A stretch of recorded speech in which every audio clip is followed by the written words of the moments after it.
Hey! Ouais, c'est encore moi, tout ça, le calendrier de l'Avent, des astuces home studio. Tous les jours, gna gna gna, bref. Je reçois souvent cette question et pas plus tard qu'il y a quelques jours, à l'occasion d'une vidéo du calendrier de l'Avent, on me l'a encore reposé. Donc je me suis dit, tiens, c'est peut-être le moment d'en parler. Si comme moi, vous possédez un petit clavier MIDI comme celui-ci, vous voulez par exemple dans Ableton Live déclencher des samples que vous avez positionnés sous forme de clip à l'intérieur de votre session, eh bien cette vidéo est faite pour vous. Je vais vous expliquer comment on fait pour les déclencher avec le clavier. Ça, c'est cool, non?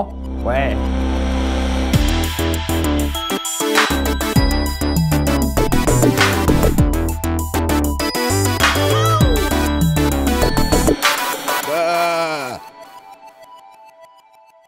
Bon, j'ai branché mon keystep et en fait, ce que je veux, c'est utiliser mon keystep pour pouvoir déclencher les échantillons que j'ai mis ici. Donc, je vous fais écouter vite fait. I feel you. Ok, c'est pas très original. Do you think about me? Do you think about me? Ok, merci. Merci, stop. Arrête-toi, merci. Pour pouvoir déclencher ces échantillons, je vais utiliser les touches du clavier. Vous allez voir, c'est extrêmement simple. Tout ce qu'il faut faire, c'est configurer votre clavier pour être une télécommande. C'est-à-dire que la plupart du temps, on entre des notes MIDI, mais on n'entre pas des informations de type télécommande. C'est-à-dire pouvoir lancer des choses ou contrôler des paramètres de votre station de travail audio numérique. Dans Ableton Live 10, l'endroit où on peut faire ça, c'est dans la configuration. Donc on peut aller sur Live Préférences. Et ici, vous voyez qu'il a reconnu mon Arturia Keystep 32. Et le bouton jaune qui est allumé ici, il représente justement la possibilité d'entrer des notes. Donc quand je vais entrer des notes, effectivement, je vais appuyer sur mon Arturia. Vous voyez que là, il y a du MIDI qui passe en haut à droite. Donc ça marche. Mais par contre ici, vous voyez Telec pour télécommande n'est pas allumé. Donc il faut l'allumer. Ça va nous permettre d'utiliser le clavier pour pouvoir déclencher des clips. Évidemment, les usages auxquels on pense d'habitude quand on relie un contrôleur, c'est d'utiliser des potards, des pads et des choses comme ça. Mais on peut parfaitement utiliser des notes. C'est tout à fait autorisé. Donc maintenant, ce que je vais faire, c'est je vais indiquer à Ableton Live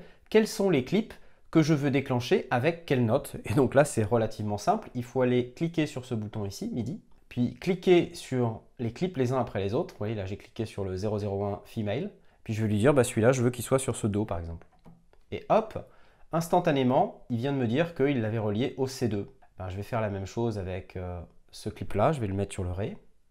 Celui-ci sur le Mi. Celui-ci sur le Fa. Sol. Ensuite, je vais mettre ceux de la piste d'à côté sur un autre octave. Tac. Tac. Et celui-ci, je vais le mettre tout au bout, tiens. Voilà, j'ai plus qu'à retirer le mode d'apprentissage MIDI et faire un premier test. I feel you. Ça fonctionne. Ça démarre. Do you think about me? Do you think about me? Ah non. Do you want to start the game again? Oh oui. Open your eyes. Open your eyes. Open your eyes. Look inside. Voilà, c'est génial. Sur certains de ces samples, je n'avais pas désactivé le loop, donc il ne faut pas oublier de faire ça. Au cas où vous voulez vraiment ne pas avoir à faire ça, ce que vous pouvez faire aussi, c'est mapper un des boutons stop, vous voyez, qui sont sur cette piste. Par exemple, je vais mapper le premier là-haut, et ça va me permettre de pouvoir dire à tous mes clips de cette tranche-là de s'arrêter. Donc là, par exemple, je vais aller mapper celui du haut, et puis je vais le mettre sur la première touche. Voilà. Et comme ça, quand je vais démarrer, je peux te dire de t'arrêter, tu vois. Ah absolument.